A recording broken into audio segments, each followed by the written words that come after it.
Sir অনেক ক্ষেত্রে আমরা দেখি যে জিবিএস রোগী যারা রয়েছেন অনেকে চিকিৎসকের শরণাপন্ন হচ্ছেন না কিংবা আসলে হাসপাতালে শরণাপন্ন হচ্ছেন না। পরবর্তী সময় যারা আসলে চিকিৎসকের কাছে যাচ্ছেন না, কি কি জটিলতার সম্মুখীন তারা হতে পারেন? আসলে জিবিএস রোগীর সকল জিবিএস রোগীর হাসপাতালে যাওয়া উচিত, কারণ কোন জিবিএস যে শ্বাসকষ্টে টার্ন নেবে এটা বলা খুব ডিফিকাল্ট।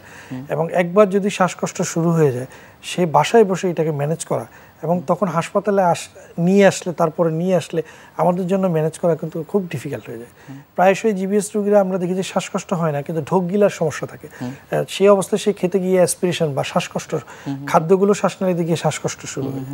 জিবিএস রোগীদের অনেক সময় আমরা দেখি যে তার হাত পায়ের যে দুর্বলতা, এটা এত পারসিস্টেন্ট থেকে যায় যে পরবর্তী জীবনে তার হাঁটা চলাই খুব ডিফিকাল্ট হয়ে যায়। সুতরাং কোনো জিবিএস রোগীরই কিন্তু চিকিৎসকের বাহিরে থাকা উচিত না। বর্তমান সরকারের আমলে অনেক সরকারি হাসপাতাল আছে, ন্যাশনাল ইনস্টিটিউট অফ নিউরোসায়েন্স আছে, সেবা দেওয়ার জন্য কিন্তু সকল লেভেলে ডক্টর এবং হসপিটাল অ্যাভেলেবেল, শুধু সেবা নেওয়ার মানসিকতা থাকতে হবে। স্যার জিবিএস এর চিকিৎসা পদ্ধতি কি কি রয়েছে আমরা একটু বিস্তারিতভাবে আপনার কাছে জানতে চাই। জিবিএস এর চিকিৎসাকে আমরা সাধারণত তিনটি ভাগে ভাগ করতে পারি। প্রথম হচ্ছে কাউন্সিলিং।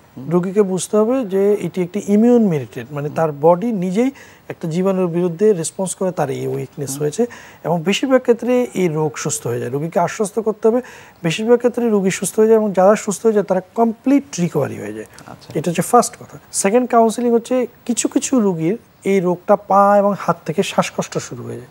যাদের শ্বাসকষ্ট শুরু হয়ে যায় তাদের ক্ষেত্রে তখন তাদেরকে যদি ইনটিউবেশন বা মেশিনে না দেওয়া হয় বা লাইফ সাপোর্টে না দেওয়া হয়, তখন অ্যাসিস্টেড ভেন্টিলেশন, যেটা অ্যাসিস্টেড ভেন্টিলেশনে না দেওয়া হয়, তখন তাকে বাঁচানো খুব কঠিন হয়ে যায়।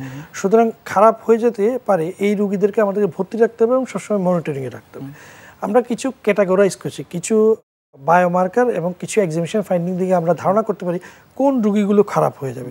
সেই রোগীগুলোকে আমরা আইভিআইজি বা ইন্ট্রাভেনাস শিরায় প্রদান কিন্তু ইমিউনোগ্লোবিলিন নামক এক ধরনের ওষুধ দিয়ে থাকি। অনেক ক্ষেত্রে কিছু কম দামি প্লাজমাফেরেসিস বা ব্লাডকে ছাঁকনি দিয়ে ছেঁকে আবার তার শরীরেই দিয়ে দেওয়া, এই প্লাজমাফেরেসিসও দিয়ে থাকি। এই প্লাজমাফেরেসিস এবং ইমিউনোগ্লোবিলিন কিন্তু রোগীকে অনেক সুস্থ করে ফেলে অনেক ক্ষেত্রে। এবং আমরা এমন অনেক রোগী দেখেছি, আমি আমার জীবনে দেখেছি প্লাজমাফেরেসিস বা আইভিআইজি দিয়ে বা অ্যাসিস্টেড ভেন্টিলেশন দিয়ে মৃত্যুর কাছাকাছি রোগী একেবারে সুস্থ হয়ে আমাদের হাসপাতাল থেকে গিয়েছে। স্যার এটির নির্দিষ্ট কোনো সময়সীমা আছে কিনা বা কোনো বয়স সীমা আছে কিনা? জিবিএস সাধারণত ইয়াঙ্গার গ্রুপে বেশি হয়। এটার কারণ যত ইয়াং থাকবে তত ইমিউন রেসপন্স বেশি থাকবে। আচ্ছা, but no age is immune. যে কোনো এইজেই কিন্তু জিবিএস হতে পারে। যত ইয়াঙ্গার এজ তত রিস্ক বেশি এবং তত সিভিয়ার রেসপন্স হয়।